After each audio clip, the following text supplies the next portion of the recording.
Hello and welcome to the Watson Weekend. We are your hosts. I'm Rick Watson. Hi, it's Jessica Lasewski. We're Back again. This is your weekly dose of medicine with just enough sugar to make it go down easy. And our goal here is to be your go to place for retail, technology, e commerce news. Yes, we are not professionals. We keep saying we're trying to get there, but Rick, are we really working at it? What's We your are. Look, okay. I'm in a studio now. Well, you are. You have the One of game. us stepped up our game. I think you just did this intentionally to the starkness is we're in this whole next level. I'm gonna come Yeah. back at you next week. The game is on, touche. Okay. You're looking good. Thank you. We're gonna do there. Obviously, look, in the last week we saw a lot of executive orders introduced. It makes me think of the e-commerce world. If you were the president of e-commerce, what would be your first executive order? Oh, it's a really good question. I talked about this as like my faux headline that I wish were true. I think we need in the e-com world to get back to actually helping and providing value add, not just trying to sell stuff. Of course, we need to What? sell things at the end Helping? of the day, but I think that there really needs to be a mom hub. Who is helping Hmm. moms get their meals ready for the week, make sure that their kids do more like the personal assistant kind of thing at scale, like helping their kids get preps. It never fails. Henry's got some kind of band concert. He's growing like a weed. Of course, his black jeans that he rarely ever wears don't fit. And then I'm trying to Amazon them Yeah. overnight or Yeah, something. So yeah, there just needs to be more support for moms. Help us think ahead and get prepared because we're busy and we got a lot going on. What about you, Look, Rick? I could see where you went with the intellectual, personal, emotional, Yeah. logical route. I went in the other direction. My first executive order would be no more freaking spin the dials. If Oh, I visit an e-commerce site, I yeah. would ban spin the dials. You don't like the wheel of opportunity. No, the wheel of opportunity, and this is an epidemic on Shein and Temu and all these freaking places where you can get 50-cent clothing that was produced by authentic labor. Minimal lead. Minimal lead. So you don't like the gamification. You're going to Strip promote it down. Either gamification. give me an experience, but don't try to entertain me. Imagine Right. if someone did this when you walk into the store. Hey, you're coming to spin the dial. Go f yourself. I'm sorry. I will say, if I was on The Price is Right, the game I'd want to play is the little guy that climbs up the mountain. That guy was Yeah, always the best. I that love guy's the the wheel best. thing, the Bob Barker But wheel. you gotta pass the game to get to the wheel. That's a So good point. what's your or that or Plinko? I said a Plinko when I was little, like down my stairs with my stuffed animals. I'd love to bring Plinko back. We hope that we're going to entertain our guest this week. We got a lot to unpack from the headline Hangover. We also have this amazing conversation that you and Bryan House from Elastic Path had. That's right. They're our show sponsor this week. We're so grateful for them. We're going to share some of the segments that you and Bryan had a couple of weeks ago. Is this your Maverick Goose moment? Yeah, Elastic Path. We talk a lot about when we had this conversation with Brian. One of the things we talked about, it's not in this clip, but we're going to have him back on the show just so you guys know what's an appropriate user experience, what's an inappropriate Yeah. user experience. How do you get to that? I think that's one of the things that Elastic Path focuses a lot on. We're going to get to that. But first, I know you have the headline hangover. There's just a lot to unpack here because what would January headlines be if we were not talking about store closings? And it's from our friends at Coresight. They like to keep us on the pulse of what's happening. We typically have, if you had a bingo card for 2025, a lot of the names that you are seeing in the Coresight analysis of what's driving store closures and what will drive store closures this year aren't surprising, right? It's Party City, Big Lots, Kohl's, Macy's. Yes. I think we're forecasting a 334% increase in store closures in 2025. Yeesh. Do you think it's going to play out that way, Rick, or is this a bit of some, the world is ending, stores are going to close again kind of narrative? Hundo P it will play out this way, and I think the Okay. reason is because a lot of these stores were on their last legs already. It's not like Yeah. a new somebody we don't know about. We're talking about Party City, which by itself is 700 stores. They're already donezo. Yeah. So, Bankruptcy you is know, knocking on the door. Big Lots, it looks like it's got into a new partnership with Variety. They were going to go down 900, but then they saved 400 of the stores. Kohl's is closing 27 stores. Macy's is closing 150 stores. They Yeah. still have Blue Mercury and Bloomingdale's, which are, frankly, better brands, and I think better properties for them. Blue Mercury, I've always liked that format. I think They they do a do a good great job. job. Yeah. The store layouts are fantastic. I think it's less chaotic than a Sephora, you know? Yeah. So I really do enjoy that experience. Speaking of Sephora, Kohl's put Sephora shop-in-shops in their stores. It did not help them. It did not. No. And that was the leap that Sephora made from JCPenney to Kohl's. That's right. Where do they go next? We got Ulta and Target. We'll Yeah. see. So that one's pretty interesting. We'll for sure keep tabs on that and see how things play out. Rick, you've got some other news happening in our supply chain world, right? Yeah, the next story, we're going to talk about UPS earnings. UPS has been in the news a lot. They're kicking Amazon to the curb. That's the big headline here. In e-commerce in the United States, Amazon is the big growth partner. There are lots of little guys that are growing, sort of the SMBs. That's why you see Shopify growing so much, in addition to taking a couple of big partners. Amazon is still a bulk of UPS volume, 20% of their volume, in fact. Yet it's only 10% of UPS's revenue. And I'm going to guess that it's about 2% of their profit. Imagine if somebody took 20% of your time and 10% of it you'd be ashamed to talk to your friends about, and it would only put $1 back in your bank account. You're like, I don't want to hang out with that friend anymore. This friend Not filling my cup. This is not filling up my cup. It feels like there's a street here. And so Yeah. here's what I learned on the UPS earnings call. Amazon's contract came up this year, and proactively UPS is like, it's not you, it's me. But we still We still love you. We're gonna take some of your volume, but we're gonna reduce it in half over the next 2 years. And so that's really the game that's being played. US doesn't want revenue unless it's profitable revenue. And look, I get it. They're not trying to be the biggest. They're trying to be the best. Which I mean, profitability is the name of the game in this new Yes, world, right? correct. And it's pretty brave territory. Or do you think this is not so smart on their side? Well, look, I think there's been two approaches. One is FedEx former CEO Fred Smith famously laughed at Amazon for trying to get into logistics 15 years ago. They were like, you'll never get into logistics. You'll have to spend tens of billions of dollars.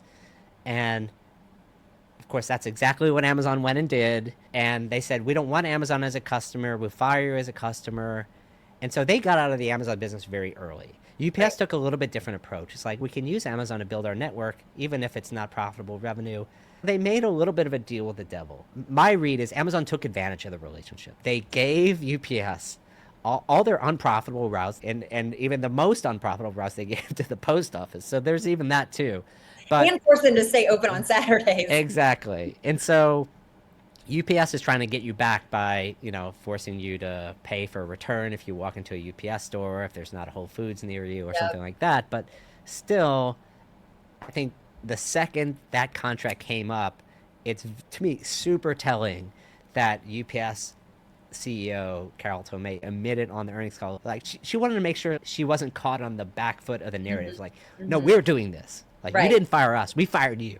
Yeah, it's really a smart move on her side to be open also with the market, the investors, be on the forefront of it, and just put the stake in the ground. It no longer fills our cup. So, Carol, touche, hats off to you. I love that. So, you've also got breaking down, there was a lot of, I feel like my LinkedIn feeds were blowing up, as was our e-commerce channel, all about AI operator. Can you break down what actually was that? Yeah, I mean, look, OpenAI Operator is sort of taking AI to the next level. And truly, why is it called Operator? Essentially, the idea is right now, AI is kind of this chat brain, and you talk to it and it gives you responses, or it generates an image, or it does something like that. Operator is almost like AI becomes a remote employee for you and can operate a computer. And so essentially, AI can now use a mouse, use a keyboard. And so if you tell AI to go to Amazon and buy me not that anyone is going to do this, like prepare meals for my kids this week, it's going to go to Whole Foods and pick out meals for you. And you can say, like, I'm on the Mediterranean diet and my kid is gluten free. And AI will incorporate all those preferences for you, and you just go away and come back. And there's a few different modes where you can say, like, hands off, like, go and do it. I don't want to validate it. Or I want to check in after this step. Or I want to check in only right before you hit the purchase button. And obviously, all of this depends on the type of task. Like, imagine if you have any kind of task, like a spreadsheet of 500 things you need to do. And you're like, open AI, just go and do all these things. Yeah.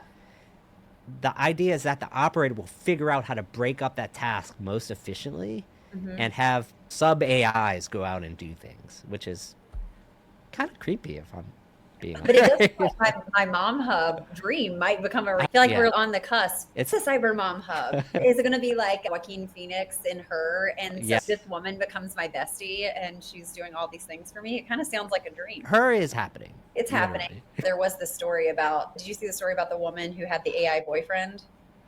I did not see it. Yeah, it's like a thing. She basically manufactured this AI boyfriend via Chat GPT and got in a relationship, and she's married. It's wild. It is wild. I guess I wonder, for a while we thought that Alexa was going to be doing this for us. Remember, voice shopping was going to be the Right. next Yeah. thing.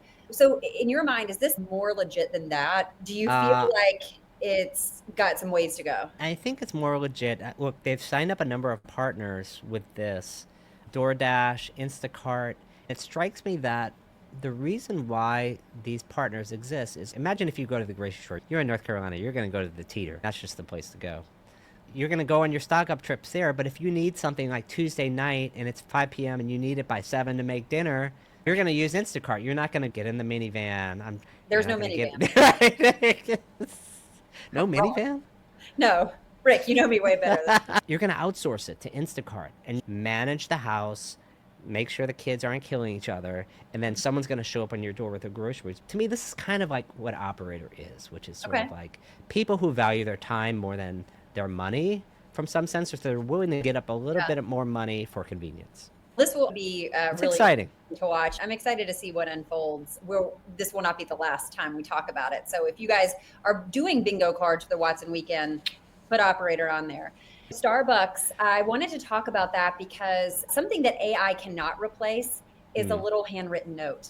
And Rick, I don't know if you saw the earnings report of Starbucks, but we might or may not be a little slow clap for Brian Nichols. He said that back to basics is what was going to help Starbucks really reinvent. And we are a quarter in, and they had a really strong earnings report. They beat expectations. And he really credits these small things, like they brought the condiment bar back. They are doing some different things to the menu. They are offering ceramic cups if you are in a store. But the biggest thing was getting the handwritten name. Why don't you walk me through? I have a cup here and writing my name on it. Yeah. How does that translate to revenue? Rick, you can't put dollars and cents on emotions and feels. This is coming up on Valentine's Day, and Hallmark is a real thing. Based on your response, you probably don't get Brit a present for Valentine's Day. Oh, You just cannot put a dollar figure on what you write down and what it says. When you can just say, oh, Jess, I'm here. Jess, here's your little cup. And I walk around, and it's not just my name. I get like a heart. I get like a star. Yeah, you go, girl. So look, here's the thing. Back to basics is really working. But at the same time, I don't know if you caught on the 27th of this week, there was another article that came out where Brian Nichols also redefining the customer. And the customer is somebody who spends money. The customer is not someone who has a Starbucks and chill. And they can actually be able to leave the store. Gone are the days of, I get my coffee, or maybe I just buy that little mint. I need a place to work. I'm sitting there and, I'm going to bang out a couple of projects. This is like a co-working space. It's the Star working. We don't need WeWork. We need Spark. We Star or something. Yeah, We Star. WeBucks. So yeah, so that's down. And here we go. We're just going to see what happens. I love it. This is great. I'm excited about WeBucks. I'm going to use that for my next next time I need to work out of the office. There you go. That's great. I was excited to learn handwriting turns into revenue. So that is our headline Hangover. Thank you for sticking with us. Our next story, we're going to talk about what's happened since COVID. I think you have a cool segment to cue us up here, Jess. Yeah, we really wanted to go back in our time machine to 2020. We're not yet there from a year over year perspective. There were some rumblings in February. I think March is really where everything hit the fan, right? I remember calling you, Rick, and doing a wellness check, Right. how you were doing, because it felt like the world was ending, probably more so in New York than it did for me in North Carolina. There's tents in Central Park, and I'm like, what are you doing? You're like, well, I'm Yeah. bleaching groceries right now. So, but we wanted to kind of bring this flashback just to kind of understand where have we evolved from COVID and shopping and what's happened, right? Like we're not panic buying toilet paper anymore. We're definitely That's not right. making sourdough bread anymore. The Tiger King hoopla has come and gone. I don't think that we've kind of gotten something at that level just yet. So has shopping really moved from being something that was experiential and social to really being a chore, a thing you check off your list? Is it function over form? What do you think? Yeah, it's a good question. It seems like shopping has become very functional recently. When you go and buy something, you go to Amazon, click into a thing, hit buy. On the other side, inspiration has become a little bit more whimsical. The connection between shopping and inspiration has really shortened Mm-hmm. because of social media, Instagram shops, TikTok shopping. You're always a click away from this cool thing you saw that wasn't always the case. I think the difference is it's not like social media hasn't always tried to get into e-commerce. That's not always worked so well, but the TikTok personalization algorithm, at least before the last week and a half, was scary personalized Yeah. in terms of what it served you. Similar to 5 years ago, Facebook ads got eerily accurate. And it Yeah. turns out they were stealing all your information and had a really good profile for you, and Apple really clamped down on that. No one seems to have clamped down on TikTok. It's like even crazier, I feel like. I notice Instagram's also still pretty good, and supposedly the phone isn't listening, but I Right. gotta say, It's totally listening. 100%. I love the social reels where the woman walks by her husband's phone and she's like, diamond ring, Chanel bag, because she's starting to see the things as we're getting ready for the Yeah. holidays. He's going to get that. Yeah, that husband is going to get retargeted. That's right. Like, who needs a gift picker or a wish list when you can just go and educate your husband through their social media? But yeah, I think it's this interesting thing. What I notice is it feels like shopping has changed generationally as Mm. well. At least from my observations, I love retail, so I still try to get out what's happening in the stores and observe. And there for sure is still where I live a lot Mm. of social shopping happening. Mm. Young girls and guys like going to these outdoor shopping centers, their Mm-hmm. meetups, their hangouts.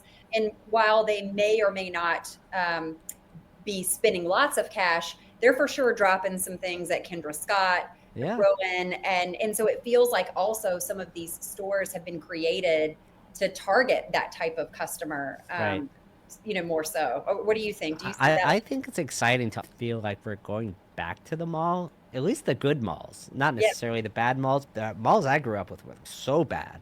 I mean, there'd be the center of it. You have your video games. You had like your Orange Julius, and Yes. you're like your Borrow. Benetton, and your Esprit, and your Hot Topic, and like these stores, um, most of them don't exist anymore. No. The malls were brown and ugly, not open and inviting, but they were hangout spots. Yeah, they And you would were. just sort of cruise the mall. Like Yeah. you would just get a group of friends and you were like in a pack.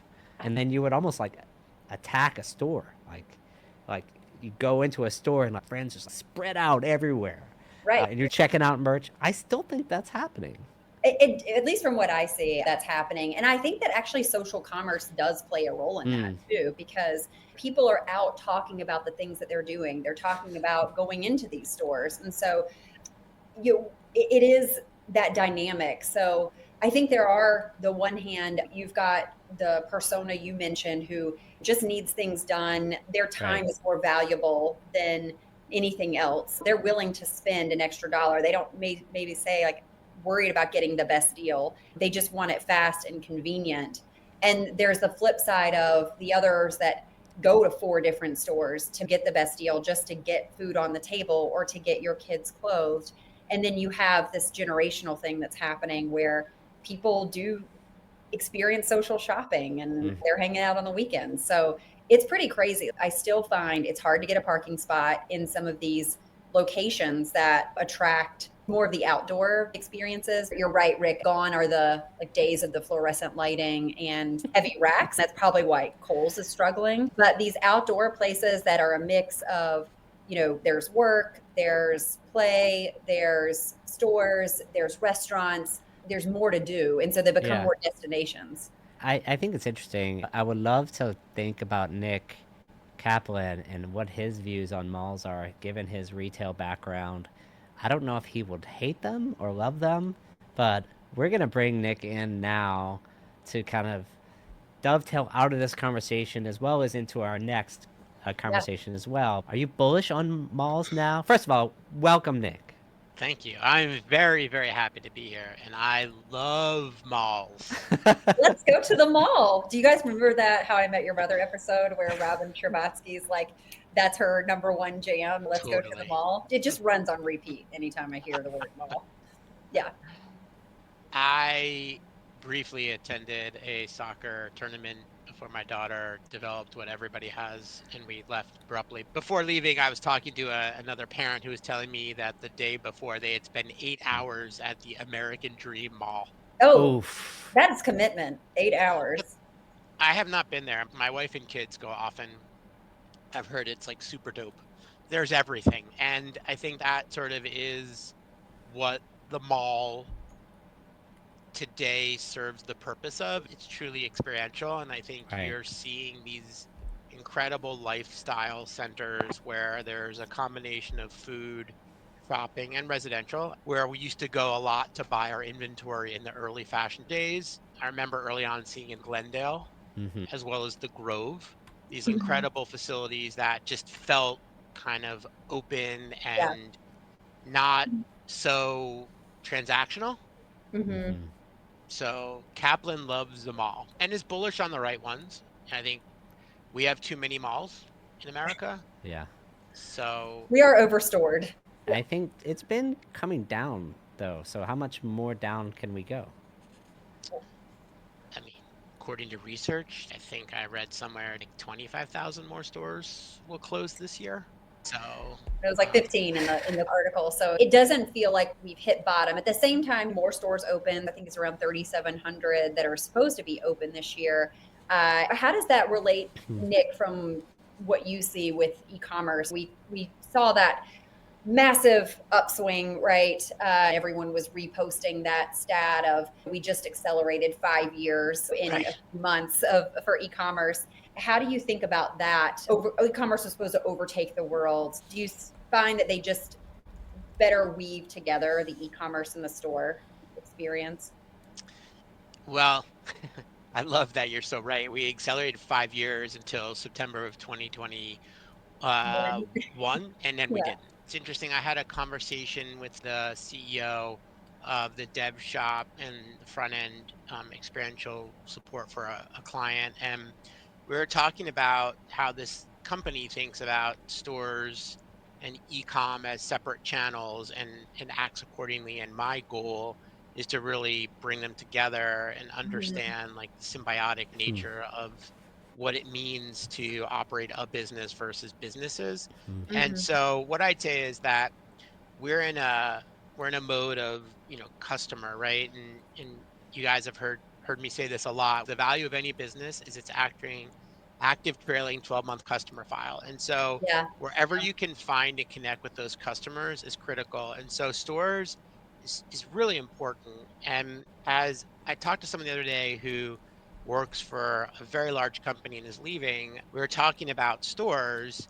She said something like four-wall contribution. And I was like, you have to think about and reinvent what a store means and how Yeah. it informs companies about the testing of products, right? Yeah. You use a word that I think is critical, which is reinvention.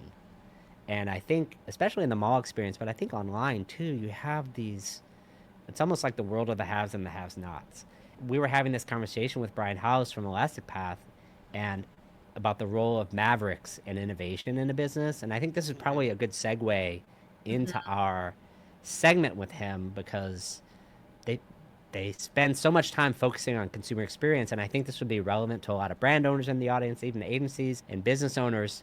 We have a couple of clips that we're going to talk about, and like at the beginning, we're going to talk a little bit about the role of AI in customer experience, and so I think that's probably a good place to start. So we really, again, thank you to Elastic Path for helping us frame the conversation. 90% of the time, a shopper comes to an e-commerce storefront with a thing they're trying to do. How do you optimize those experiences so they can complete their task and move on with their lives rather than meander around and get lost in your business dynamics? Businesses do this all the time where they focus the challenges inside their internal operations and they can't resolve them. They push them out to the customer, right? We used to talk about this in the CMS space where you'd have the brand site and the commerce site because merchandising and marketing didn't talk to each other. So they said, we'll have two sites and we'll just have them under one URL, right? Like it was a perfect example of we can't solve that problem. So we just give you solve it as the shopper, right? So I still think that exists. The user experience is a place to start figuring out what's the journey your customers actually do. And it's hard, right? You know, it's one of those things where you can get data to pretty much say anything that you want it to, particularly if you have lots of it. So, you know, what's the definition of truth in that world? I mean, you mentioned about kind of this agent-based UI, and I definitely see elements there, but then there's the other side of the coin where you walk into a store. First of all, if there are people in the store, that's one question. You have a well-staffed store, you walk in, what's the first question they ask you? Can I help you today? What's your first answer? No, I'm good. No, I'm just looking. Yeah, totally. So how is this going to translate online to this world where we're now expecting people to be very forthcoming about their motivations and intentions? It seems to me that there has to be this, I kind of get back to the notion of inbound marketing that like HubSpot pioneered, which is you have content, you have inspiration out there to the extent that you're able to get people to engage with it. Those are your intent signals and you're getting information. It's almost like you're getting information without asking. And I really think that is some of the gold where AI needs to get to, where it can't be this call and response so explicitly every single time, because I think people will get tired of that. I think there's a lot to unpack there. You know, we think about the consumer, we think about their differences, what has changed. It's pretty interesting seeing Bryan's perspective there. Nick, what are your thoughts? First, that we finally found someone who may have better hair than Rick. Second, I Props. think Bryan said something really interesting that persists in this organizational divide between marketing and merchandising and how we provide the customer with what they want, where they want. One of the things I said in the last Kaplan's Corner, vis-a-vis in the rebirth of the consumer and in terms of how they were going to shop, is what's gone is this notion of we're going to meet them where they are. Now I think it's just like they're going to find us when they want, and we sort of need to be ready. You just need to be here and be ready to catch them, right? Exactly. That's why what he said is so critical. We don't know. And as a result, we're almost playing a game of percentages. If you want to be mono and be e-commerce only, forget about the challenges with the economics of acquisition and the non-loyal consumer based on having to continually engage them. But it's one channel. It's very risky. Stores, e-com, Amazon, TikTok shops, wholesale, you have revenue diversity, you have the ability as well to be out there for people to discover you when they least expect it. Yeah. I do feel like we've gotten beyond in retail these core divides between not only teams, but channel managers and ownership. See, there used to be some knockout dragouts of who owned the revenue, who owned the Right. customer, and the infighting that created so much strain and delineation that it actually negatively impacted their ability to execute well. Do you guys feel like we've moved beyond that? No is the short answer. We Fine. talked to so many customers, So it seems many. like we never left that situation. However, on the other side, I think one of the critical things that I think Bryan talked about was the primacy of the customer journey and using that as your North Star and working backward from there. And as part of the five forces, and we talked about it with NRF, the primacy of marketing over merchandising. Marketing is how someone experiences your brand and walks them through that process. Merchandising is like what they're interacting with and why they're there and what you're about. So that kind of funnel and purchase experience, I think, is critical because Yeah. most people aren't going to buy from you right now. They're just Yeah. want to learn from about you, and that and Bryan said it better than anyone else. Is like you walk into a store and everybody wants to help you and they jump on top of you, but you don't want help. You just want to look around. Right. I think the notion of marketing is king, as noted in the five forces, isn't a supremacy comment. It's a collective community comment, which is to say that everybody's a marketer. I can't tell you how many people say, well, I'm not a marketer. Yes, you are. Everybody is a marketer because everybody is a consumer and everybody has a point of view about how they evangelize the brand. The second thing I think is, vis-a-vis stores, right? Totally agree that it is just so frustrating. Even today, we have so much research for someone to walk in and say, how can I help you? And I remember the store experiences that I've had over my career, and seminal sort of strategic and training point was always to just be like, hey, like, welcome, or just hello, and then just let them be, right? It's just so obvious. I totally agree with you guys, but I really wish that organizations would just talk about the collective marketing as an aspiration and a value versus Yeah.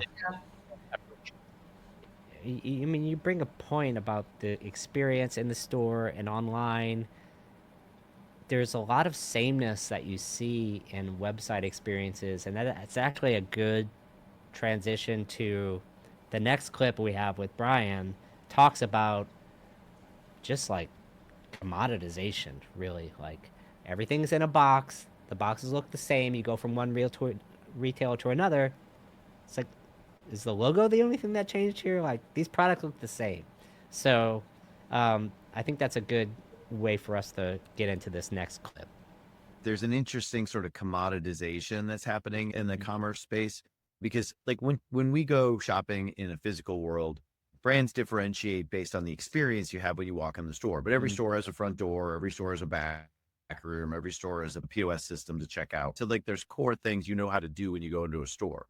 And so you can go in quickly, buy the thing you want and walk out, or you can sort of meander and hang out. Online has been accelerated. Best practices and the friction have been ironed out and removed. Now we can buy immediately. We see common experiences driven by vendors. And so it creates this really interesting dynamic. Is everything homogenized and there's no brand experience in a digital format? Or frankly, the thing I worry about a little bit is the people that want to experiment and create a brand experience get dinged for that, right? Because then, you look at your conversion versus peers, and the peers are all using sort of standard homogenized tools, and they might be lower. You're like, hey, screw that. We're going back to whatever everybody else is doing. And so it creates this interesting dynamic is how do you manage and control a brand, create a great brand experience that's unique to you and differentiates you without sacrificing the sort of industry metrics and sort of the expectations based on the homogenization of the market. Yeah, I definitely can see that happening. And some of that is caused by the natural herd mentality we have. No one likes to lose their job doing something stupid or out of the norm. No one likes to look bad in front of their boss. And so I think somewhat it defines, especially as technology providers, what kind of customers do you want to have? This is Yeah, Go ahead, well, I Jess. guess I have- we're all like I know. chomping at the this is bit like here. Raring to go, right? Yeah, I think there's just so much in like really great things to unpack from what Bryan said. Also like there's commoditization because you raised this too, Rick. It's like no one wants to lose their job. Who's going to take a flyer, make the safe bet? That's why Shopify gets pushed down by a board member because that's the safe, easy thing to do. And I was wondering, with Shopify, where there's 5.6 million plus stores powered by that platform, there are a lot of the same templates. There are a lot of the same, plugins that get used. Is that also driving some of the sameness because the customer just gets trained on these very consistent shopping experiences? So it's hard to deviate from that. 100%, it's driving a lot of the sameness. I think Amazon is driving a lot of the sameness because everyone's copying Amazon, including Shopify, with one click and all these. Which that might be a little bit of a dark day. Like it's not like Amazon's like crush the whole merchandise and all these things. But I think the question is, Nick and I talk about this a lot. Who is afraid or not afraid to make a bet? If you're going to go outside of the box that the platforms define for you, you need to have a vision. Yeah. And you need to have a willingness to invest and experiment. That takes a different kind of mindset than someone who just views e-commerce as is almost like a pain. Like, we need a website, people need to buy, our stuff is up there, it's done. Now, how much did we spend on paid media? What was our ROAS? Am I wrong? What was our end cap? One thing that's missing, or maybe to add, is the ability. This is not a services business, nor is it a technology business with those types of margins. There's a couple of things I think that consumers just don't understand, and operators maybe too, which is a ton of working capital is tied up in inventory. And you can't be wrong. It kills you if you are. You have a lot of staff, which, I talked about earlier this week on a LinkedIn post about like offshoring, and that's changing as well. And AI, I think, as well, helping. I totally agree with you. We do talk a lot about this, which is when is the right way and when is it the wrong way? Or when is it the right time to try to go against the grain to establish a new normal? The hamburger menu on mobile is like no one can change standard. it now. Exactly. I remember talking to someone like a year and a half ago, a very well-known brand. It was just a friendly conversation. It was like, why is your hamburger menu on the right? I'm like, that's just not a good idea. No. Like, everybody has on the left because that's the way the consumer experiences it. Similarly to your Amazon checkout question. So there is this like duality in me. Consumers like what they know in terms of checkout, navigation, frictionless experiences, and that's important. However, you will never get ahead or be competitive if you're not willing to make what we say all the time, like an asymmetric bet, which is not betting the house, but finding competitive advantages that may be exploitable and leaning into that. Can I say, when you talked about when something is wrong, when the words that come out of your mouth are, we're complex and that's what makes us special, that's when you need to have a little check yourself. Definitely. I think people lack people make bets and just don't know how to measure them. That's a part of the challenge, right? It's like, can we be dynamic enough to say this is working or not working and lean into it, or quickly lean out of it? There's a lot of emotion, which then goes back to organizational priorities. These are all really great points, but it's very easy to get into the sameness. It's very hard to break out of something that could cost you your job. And I think ultimately that kind of maverick spirit, if your brand doesn't have it, then you're already dead. You just don't know it yet. And so you're just on a slow road to decline because you're going to screw some stuff up. You're not trying to create complexity for its own sake. That's not the goal. The goal has to be,